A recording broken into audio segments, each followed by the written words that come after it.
Welcome to the deep dive. Today, we're diving straight into the raw social data of a really fascinating online world, the Project 1999 forums. We've been digging into the rants and flames and off-topic sections specifically, looking at the last couple of years. Yeah, and what we've pulled together from, all these forum posts and some analysis, it isn't just noise online. It's a pretty deep look. A look into how this community built around a really specific classic version of EverQuest actually operates. You see its tensions, what holds it together. It's quite a window. It really is. A window into this sometimes pretty intense online subculture. Definitely passionate. Exactly. So our mission here is to pull out some real understanding from all this for you. We want to see how this emulated 99 EverQuest shapes how people interact. Sort of a case study. Yeah, think of it like a shortcut to understanding online communities, how they're managed, using this unique game world. Okay, so let's maybe start by unpacking how the forums themselves are structured. Okay.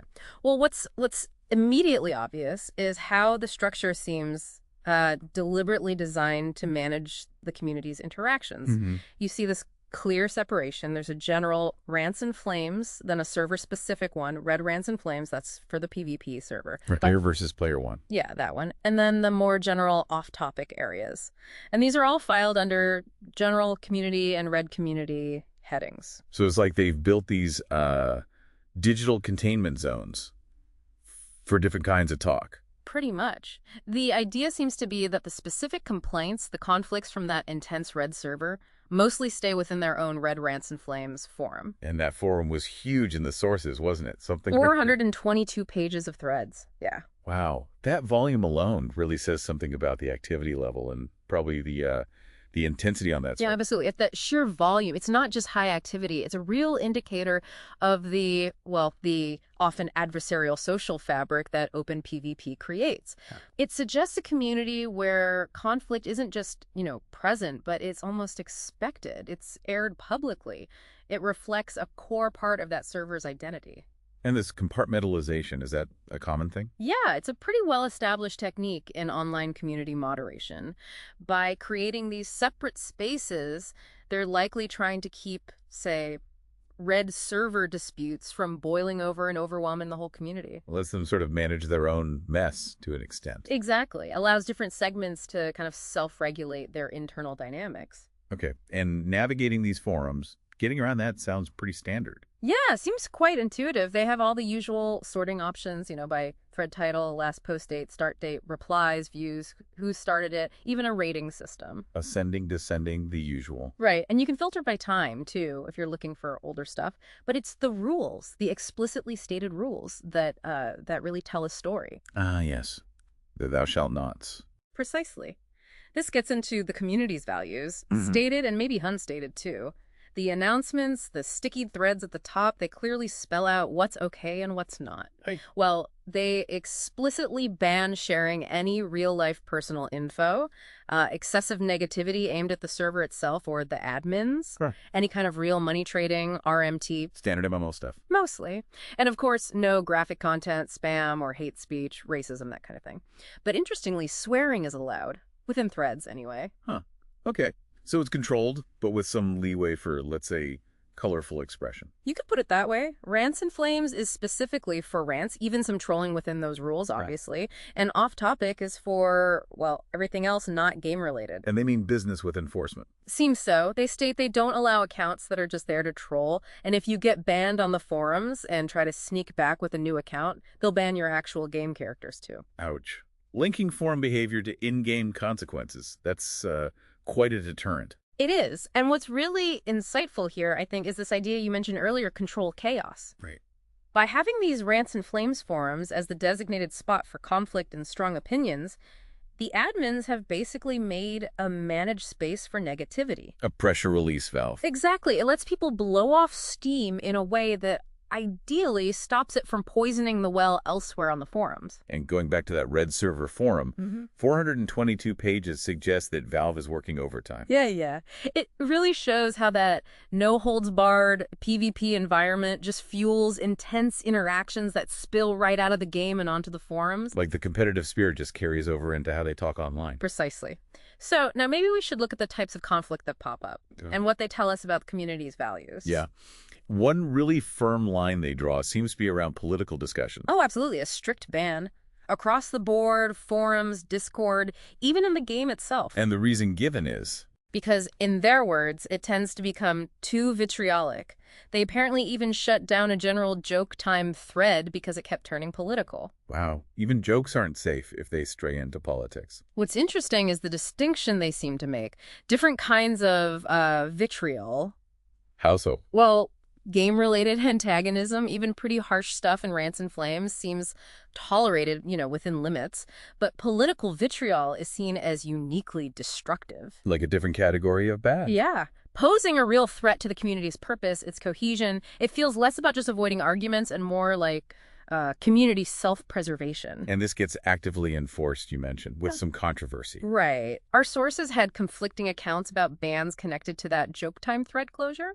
One version suggests users got banned for breaking the no politics rule directly. Okay. Another account describes a user reacting badly to how a moderator handled things, which then led to the thread being pulled. So yeah, even moderation actions can stir things up. Shows that enforcing rules isn't always straightforward, even when the rule itself is clear.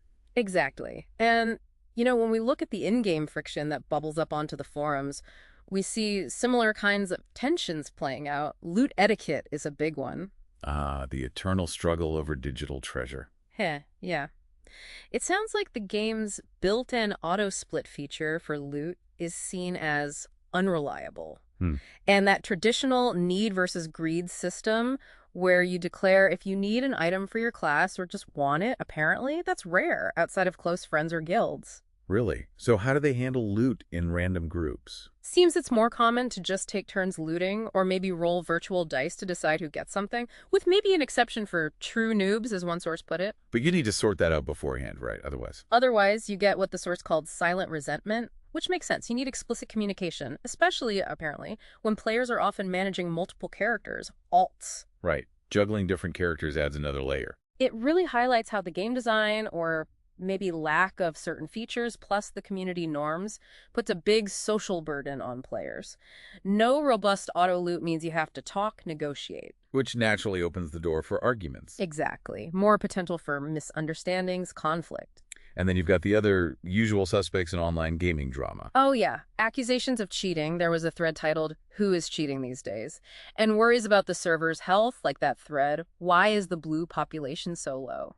Blue being the non-PvP server. Pretty standard anxieties for any long-running game community, I suppose. They are, but it's the P99 context that's interesting. And this all ties into a really fundamental split, a philosophical divide, you could say. Between Project 1999 and Daybreak's official time-locked progression servers, the TLPs. Ah, right. The official versus the purest simulation. Exactly. For anyone listening who doesn't know, TLPs are official servers that unlock old EverQuest content over time, but often with a faster pace, more conveniences.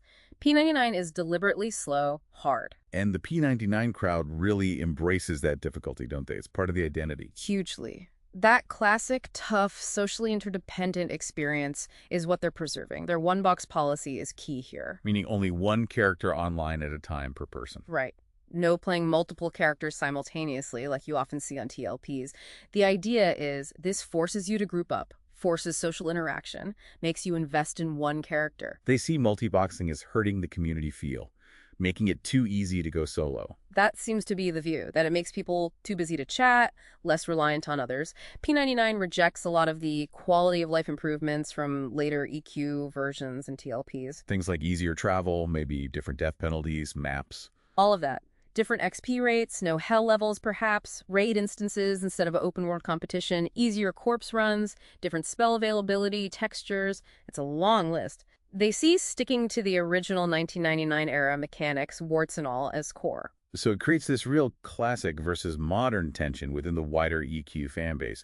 And you mentioned a thread title. Yeah, something like, "Do not release Red 2.0, likely reflects fears that any big changes, even a potential new PvP server, might somehow dilute that pure classic experience they value so much. It's a community really protective of its specific niche. But then things get a bit darker. Accusations of unfairness. Yeah, we get into some murkier territory. Allegations of corruption, essentially. Like what? Accusations that bans aren't handed out fairly. Favoritism. Vague talk of outside forces' fingers being on the dial. Speculation about moderators having secret alts, helping their friends, maybe even being swayed by donations. Wow, that's serious stuff. Even if it's just rumors, that kind of talk can be damaging. Incredibly corrosive to trust, absolutely. Whether there's proof or not, these kinds of allegations undermine the feeling of a fair playing field, breeds cynicism, resentment. Especially that idea someone mentioned, that lesser skilled players can dominate because of outside forces. That hits right at the heart of competitive gaming. It really does. Strikes at the idea of meritocracy. A recipe for online drama, for sure. Okay, so we've talked rules, conflicts, philosophy. But who are these players behind the avatars? What's the social fabric like? Well, their own self-perception, how they talk about themselves, is often surprisingly blunt.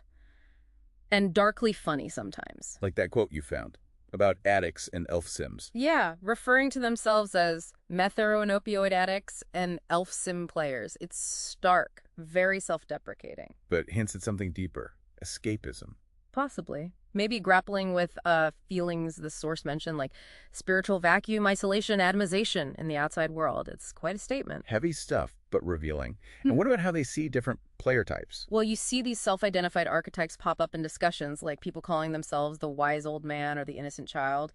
It suggests some self-awareness about roles within the group. And then there are the stereotypes based on the in-game races they play. Oh yeah, those are vivid. And clearly played up for humor, but likely based on shared experiences. Give us some examples. Okay, so trolls are seen as self-preserving role players. Dark elves. Kind of dickish, self-serving. Dwarves are okay, but maybe skittish. Beta males. Gnomes get a bad rap, negative, price-gouging griefers called sentient footballs with no soul. Sentient football. Half-elves, often played by bards, are seen as kinda dicks, the number one problem. Hyper AF, messing up group pacing. Okay. High elves. Generally, okay.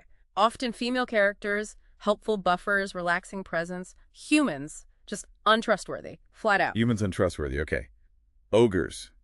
Erudites. Ogres seem decent, team players, but still self-preserving. Erudites, masters of the dick, egocentric, arrogant. Wow, it's like a whole social hierarchy based on fantasy race. And apparently, these stereotypes can actually affect how you're treated. We saw a comment about someone finding people nicer when they played a troll compared to a human. So the environment itself reinforces these ideas.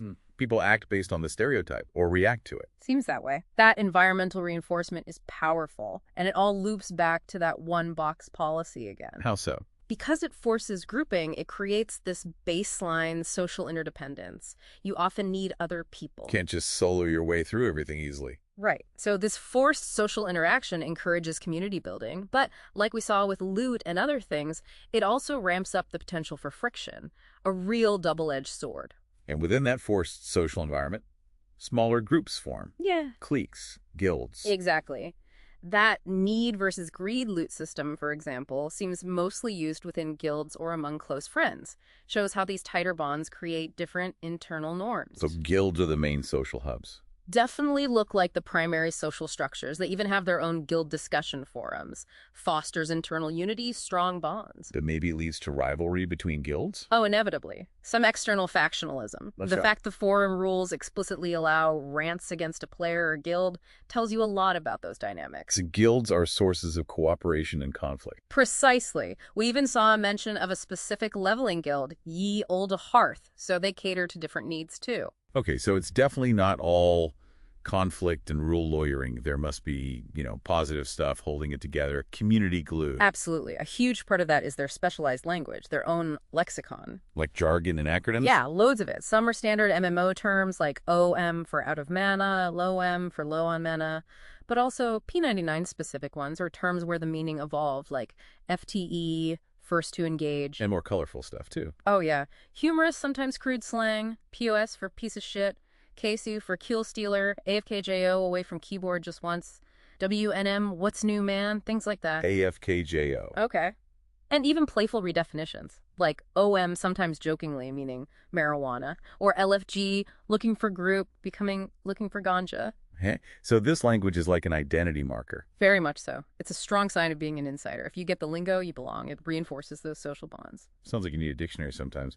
But yeah, that shared code definitely builds belonging. Precisely. Distinguishes the P99 community. And then there are the memes. P99 flavored memes. Memes. Of course. And they have a dedicated place for them, even in rants and flames. Yeah, a specific thread for humor right there in the main conflict zone, which is pretty interesting, right? Using humor to lighten the mood in the complaint department. Mm-hmm. Smart. Mm-hmm. And these are P99 specific memes.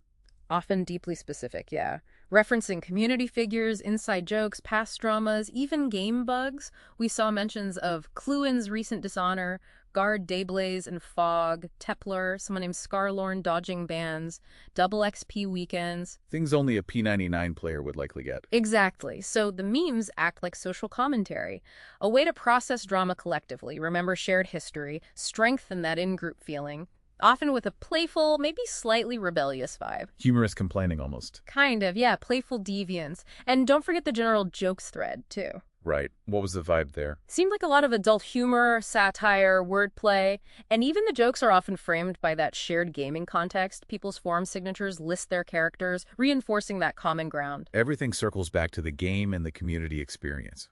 Absolutely. So yeah, to kind of wrap up this deep dive, the P99 forums are just this incredible microcosm of online social dynamics. You really see how rules, game design, conflict, humor, shared language, how all these things shape a unique community around this very specific classic game. It really does highlight that paradox you mentioned, controlled chaos. Yeah. This space where intense feelings, disagreements are allowed, encouraged even, but within a structure meant to stop it from just imploding. It's a really delicate balance. It seems to be. And ultimately, I think it just underscores how powerful shared experiences are, even the tough ones, the frustrating ones, in forging these online identities. Right, they're bound together by loving and probably sometimes hating this specific game. Exactly. That common ground, plus all the drama and the inside jokes and the memes, it creates the surprisingly resilient community. So maybe a final thought for you listening. Take a second to think about the online communities you're part of. What are those unspoken rules? How is conflict handled? What are the accepted ways? And what are those unique inside jokes, the slang, the memes, that really define those spaces? Yeah, thinking about that might reveal a lot about what holds those digital communities together at their core. Definitely something to mull over. Thanks for joining us for this deep dive.